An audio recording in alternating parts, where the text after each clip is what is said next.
And here we are. Hello, everyone. Welcome. I'm Kelly Byrnes here with Lieutenant Commander Angel Hughes. And Angel, welcome. Hello, Kelly. I'm glad to be here. Good morning, good afternoon, wherever you may be. Thank you, everyone Yeah. that is watching at home. Happy to be here. Yeah, I'm so glad we got to connect finally after we met at the NABO conference a few weeks ago at the National Association of Women Business Owners. Shout out to our sisters. I know Vera is watching. Jill and Jackie might be joining. Rebecca Swain, it's your birthday. Happy birthday, girl. And lots of folks that will be checking us out from there. And you were swamped afterwards. So I was trying to do a LinkedIn Live there and it was just too busy. So you really made such an impression, and I'm going to have you share stories throughout, but I do want to just give a little tiny little glimpse of a background, and but your background comes out more as you tell your story. But so Angel and I met just a couple weeks ago at a women business conference, and she gave one of the keynotes, and just enthralled the audience with her genuine nature and realistic stories and or relatable stories. And one thing in particular that stood out to me, and we'll touch on that a little bit later, but she went to Jacksonville University and got a pilot's license in high school. And so when you were out of college, you had already been working for 7, 8 years. And so you were a long history. But in college, got the rest of the flying ratings, instrument ratings, and all of the certifications, and has 3 kids and is a professional pilot for UPS. Oh, also went in the Coast Guard in the middle of all of that. So, all right, but let's go to sixth grade. And, a lot of kids have dreams about what they want to be, but you really did hone in on something in sixth grade. And then, so tell about that experience when you realized what you wanted to do. Yes. So I'm sitting in my sixth grade class and really don't have any idea of what I want to do with my life. And I'm 11 years old, so not many kids know what they want to do at that age. And my sixth grade science teacher, his name was Mr. Cadis. He came in the class and introduced the topic of astronomy. And I immediately fell in love, and I just thought it was the coolest thing ever to actually study the stars.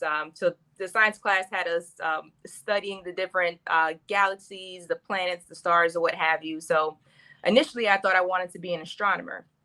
And then later on, as the science class would progress, I found out that there was astronauts going to the moon. So I didn't have to stay on the ground and study the stars in the skies. I can actually be on the moon. So I kind of looked into the different positions on the space shuttle, and figured out I wanted to be an astronaut, and specifically I wanted to be the pilot of the space shuttle. Wow. And hence there's that pilot dream that kind of that stuck with me. Yeah, amazing. And other kids from sixth grade, you think about what you want to do, but you have 20 different ideas. And then by the time you get out of college, you've changed it another 20 times. So just amazing that really did stick. And then you're walking home from high school, and you didn't live in the city in the middle of an education hub where there were flight schools everywhere, but you're walking home from high school one day, and you played basketball too, right? So yeah. So tell that about, I just can't imagine that feeling of walking home from high school and what that experience was that day. Right. So fast forward, I'm 16 years old now, and I have this dream that I want to be a pilot.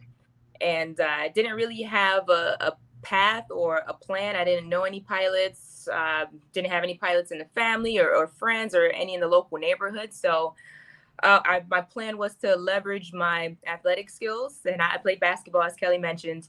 I would leverage my athletic skills to get me through college, because I didn't know how to be a pilot, but I figured I need an education, and also I will need a job that pays a good amount of money so I can start paying for flight lessons. And so here I am, 16 years old, walking home from the park on a summer day, and an abandoned firehouse across the street from my house. It's been abandoned for years, and I walk past it every day. And on this one particular day, walking home, there was lights on inside, and green sign on the door. On the outside posted that read, "Learn how to fly here." And the rest is history. I walked inside. It was a nonprofit organization by the name of the Eagle Flight Squadron. And it's still there in East Orange, New Jersey, across the street from my house. And I actually live back at home as well. So I still see it every day. And walked in there, completely changed my life. I now had a plan of action. I knew of the different programs. I had a blueprint of exactly what I needed to do to become a pilot. So that saved my life. Divine intervention. Seriously. I mean, that's amazing to not know where a flight school was, because why would you, or not have that plan? But you did have a direction you were headed, and you did have a good vision for that. Excuse me, especially for being in high school. I thought you did. But then you're walking home and you see that there. That's just amazing. So one thing I talk a lot about, and I know anyone that's been in any of my classes has done this. A lot of my coaching clients, I have people and strongly encourage designing a vision for your life. And not that it always goes exactly according to plan, but if you don't even have anything, then you're just cross your fingers and hope that you like what comes along. But by having a plan, you're more in tune to what happens. And like, lo and behold, that happened. Just amazing. And so then you earned the credentials in high school. And then did you start working in high school too? Or was like, could you work then? Okay. No, for the to work, I didn't have a regular job, but I could work. Okay. I was an instructor, so no, I was just playing sports, full-time high school student. Yay. And then went to college as a flight major and continued there, and then joined the Coast Guard. And was that right after college?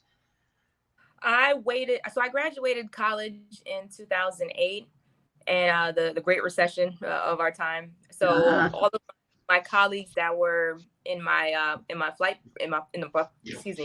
flight program, they were now being furloughed or laid off from their prospective airline jobs. So I was working full time as a certified flight instructor, just trying to build my hours and hoping the aviation industry would rebound within a year. And it didn't. It got worse. The economy got worse. So at that point, I decided to try my hand at being a military pilot, and spoke to all the branches, every service, and fell in love with the U.S. Coast Guard and their mission and their type of flying that they do. So I went ahead and signed my name on the dotted line, and did 11 years active duty flying for the Coast Guard. Oh, thank you so much for doing that. Thank you for your service. I'll have to connect you. My husband's an Air Force veteran that worked on planes, but I don't remember the kinds that he worked on, or if they were any kind of similar to what you flew, but have to figure that out later. So that career pivot that you had at that time at a young age, and figured that out, but again, paying attention to what's happening around, so that you were able to make a deliberate decision instead of cross your fingers and hope it got better, taking your life, your career into your own hands. You were in the military, and you've been in the airline industry, and neither of those are very well known for having long history of success with women or with Black people. And so you talked about that in your talk at the NABO conference. You spoke about some of the challenges and how you overcame those. So what were some of those ways? What were some of the strategies or things inside you? Because I think that was something that was really special about what you shared. Right. So aviation is a male-dominated field. 94% of pilots are white men, just statistically.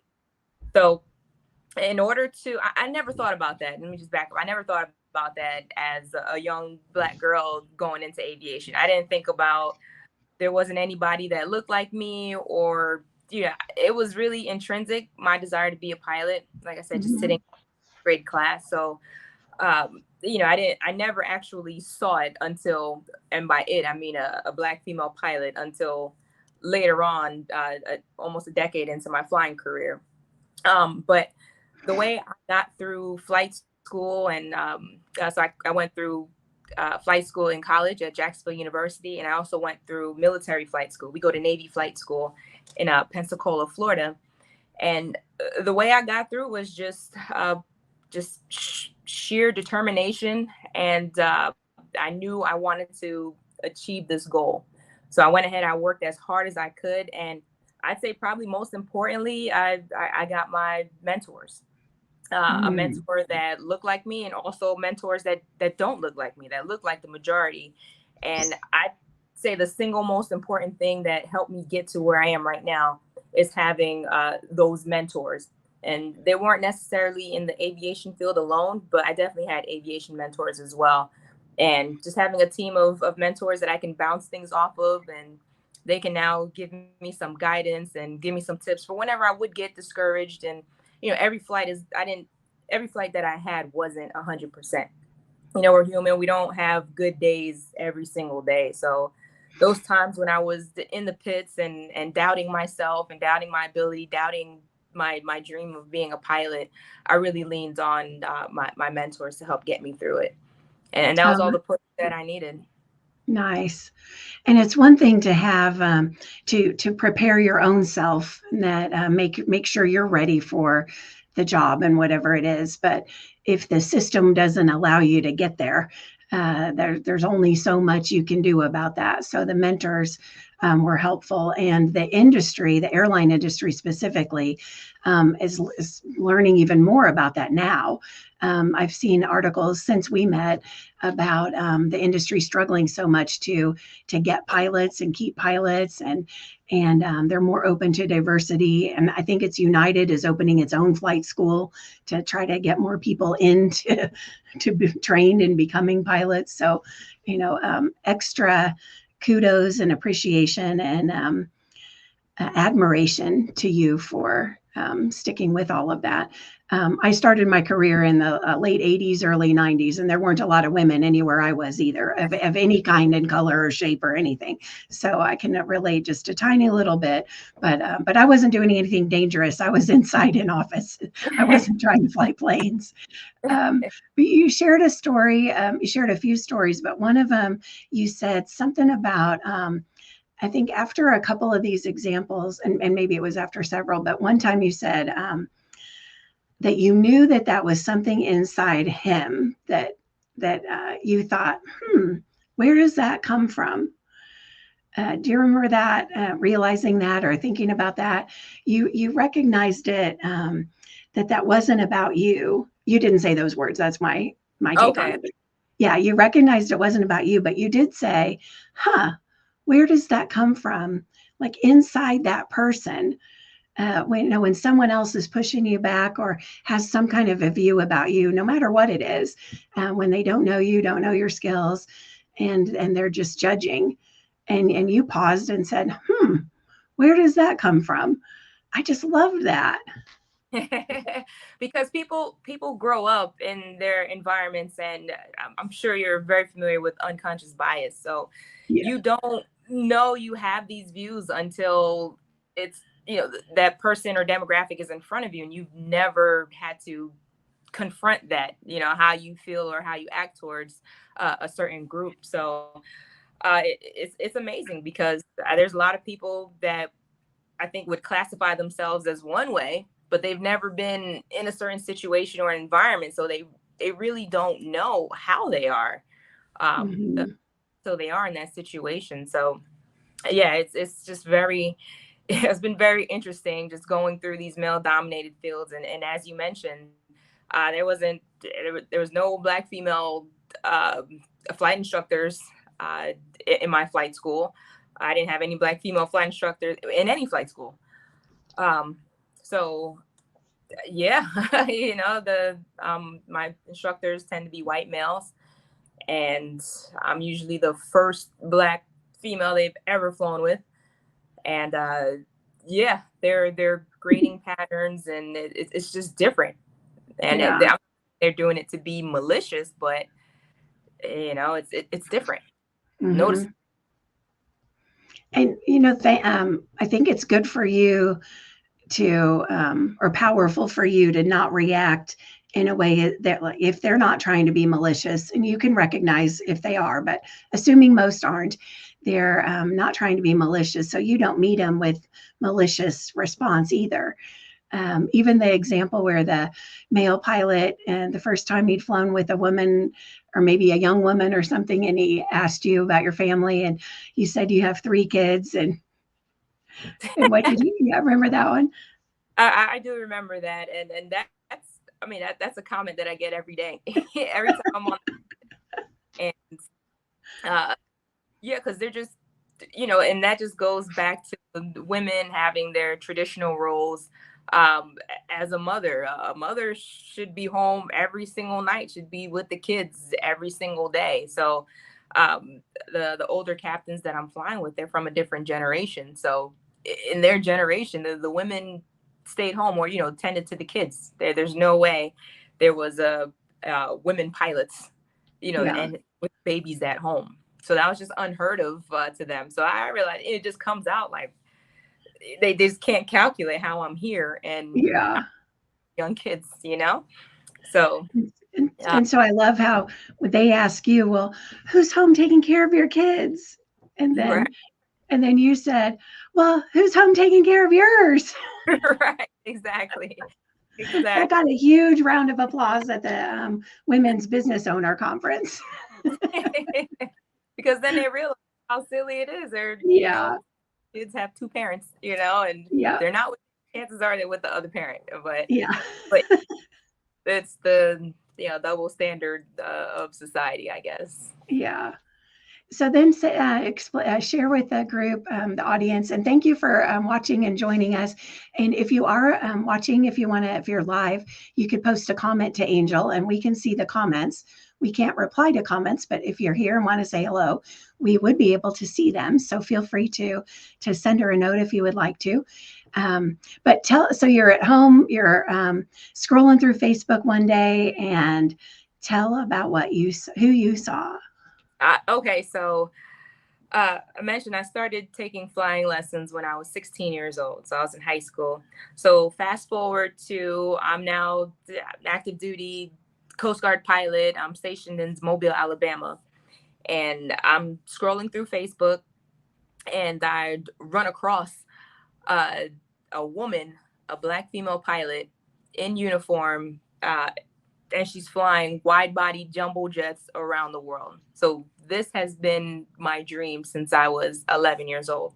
And so fast forward, I've been in the industry now for 13 years, and I've been to hundreds of airports. I've seen probably thousands of pilots every single day. It's my job.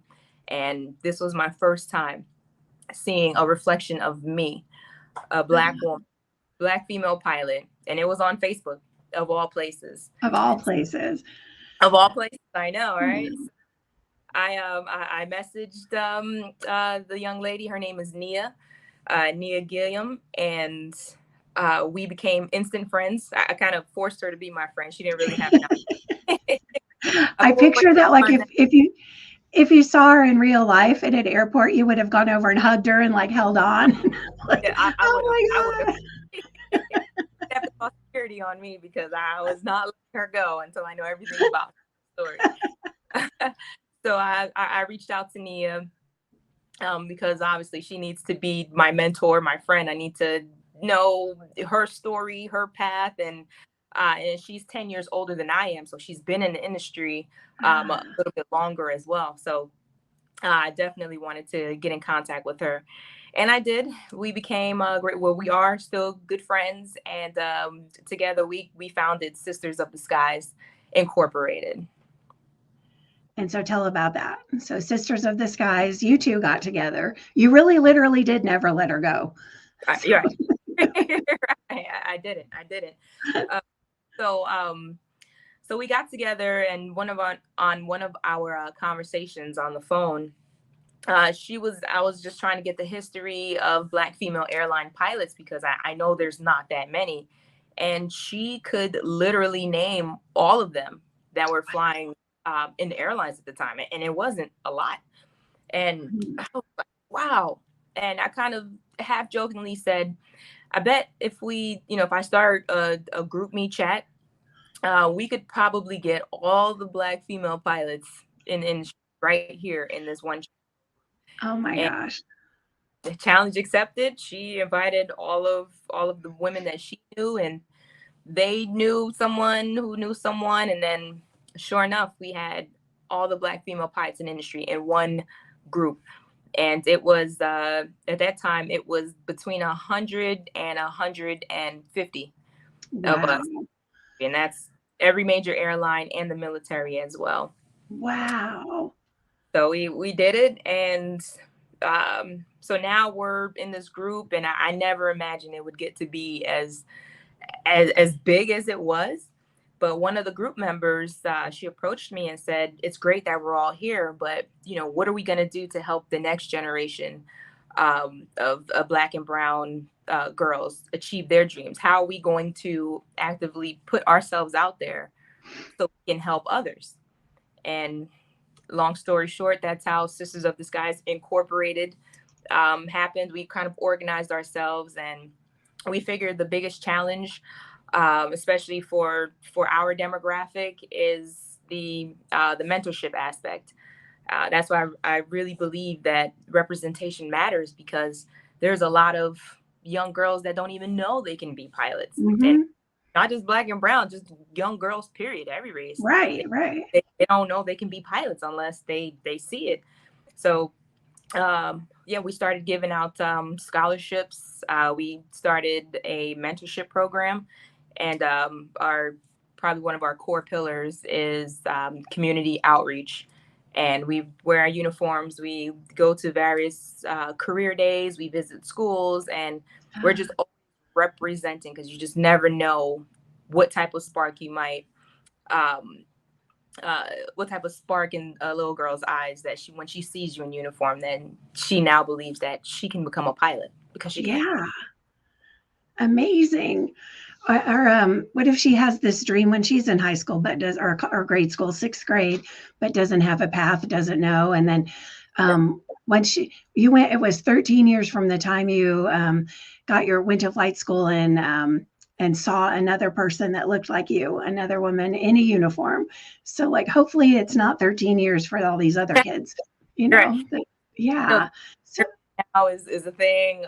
You can, and a lot of the young girls that are in my mentorship and SOS's mentorship program are mentees, if you will. We ask, how did you find out about SOS? And it's Google. We're on social media, Facebook, Instagram, and TikTok, and Twitter, Sisters of the Skies. And yeah, so these younger generation of girls, they have the internet, which is a very powerful. yeah, that's true. They can find the answers a lot faster than you Yes. or I could back in the day. That's good. All right. Yeah. I love that you just stuck with your dream. That by itself is so unique. And then and figured out your path and the miracle of the flight school coming, and then sticking through it, and the challenges, being the first, being a trailblazer, and then going beyond self to create this nonprofit and to help others do it. And I think that's when you reached up and other people mentored you, and then now you reach back and help others. And I think that's just such a gift and such a beautiful thing. So I really appreciated you sharing that. And so for anybody who watches this, there's the website, sistersoftheskies.org, and you can go and just do a little donation, $25. So do a little donation of appreciation for Angel, Lieutenant Commander Angel Hughes, for sharing her time. Before I let you go, though, I do want to ask about a couple things. So one is I also talk a lot with leaders about balance and harmony in life, and three kids by itself, if three kids that you're managing, family life. And so I wonder if you mentioned in NABO, actually, you're not a morning person. I was going to ask about your morning routine. So instead, I'll ask a general, how do you balance, maintain, stay sane, anything in that regard that you do for yourself? Sure. That's a great question. So I have two different lives, if you will. I have my home life, and I have my work life. So the type of schedule that I typically have is week on, week off, 7 days of and 7 days of being off. So Mhm. um, as a pilot, 7 days means 7 days I'm on the road, away from home. Ah, And then so the 7 days, so it's really easy to separate the two. There's not a lot of commingling because when I'm at work, or we'll just say on the road, when I'm on the road, I'm on the road. mhm. Morning person, so typically my flights are sometime in the afternoon or even in the evening, and it allows me to go to sleep and not have to set an alarm clock to wake up to go to work. Um, so when I'm home, I'm forced to be a morning person because Uh, the kids are in school. They have all their activities going on. So I say when I'm home, I'm in mom mode. Uh, and I stay healthy, but really it is all about the kids because, as any parent can tell you, having children is like a full-time job, and I really feel as if it is. So it's really easy to separate the two. And I'm home, I'm full blown mom mode, take care of the kids, go run my errands. And when I'm on the road, it's kind of relaxation for me. I can get 8 hours of uninterrupted rest. I don't wow. worry about the alarm clock, and it's really relaxing. And I know not a lot of careers offer that, but yeah, when I'm on the road, that's my time for to relax, center myself. I can go to the gym every day and really focus and relax. So between those two, it's a perfect balance, and Wow, that is. I absolutely love it. Yeah, it works. It works That's great. amazing. I think Google probably just had a bunch of hits of moms looking up flight schools. Like, how do I become a pilot? And you know, everybody It's like loves their kids, but that week away now and then is probably a good oh, thing. absolutely. Because it's easy to lose ourselves because we're so Mhm. invested in our children. So it's easy to just put yourself on the back burner, and Mhm. it's a lot of work. So Yeah. yeah, way you're there's nothing you can physically do. So I'm able to relax and um, invest in myself. Yeah, that's nice. And then what about, do you have any advice in general for women that are in male dominated fields or thinking about entering male dominated fields? How have you been able to be successful in those? Any words of wisdom there? Yes. First and foremost, is believe in yourself. If there's Mhm. something you want to do, you have to visualize it, like put yourself in that position. So after you've already visualized yourself, you're taking steps to achieve that goal. Your second thing to do is to get a mentor, a team of Mm. mentors, say at a minimum three. Someone that is doing exactly what you want to do, someone that's in the position that you desire, someone that's in a different field that knows you personally. So a professional mentor and a personal mentor at the bare minimum, because Yeah, you're that's going to lean on them. And lastly, you just have to. I know imposter syndrome, especially with women, the imposter syndrome is real. You feel like you mhm. belong. No one looks like you, and just the many nuances that could be a distraction for you achieving your goal.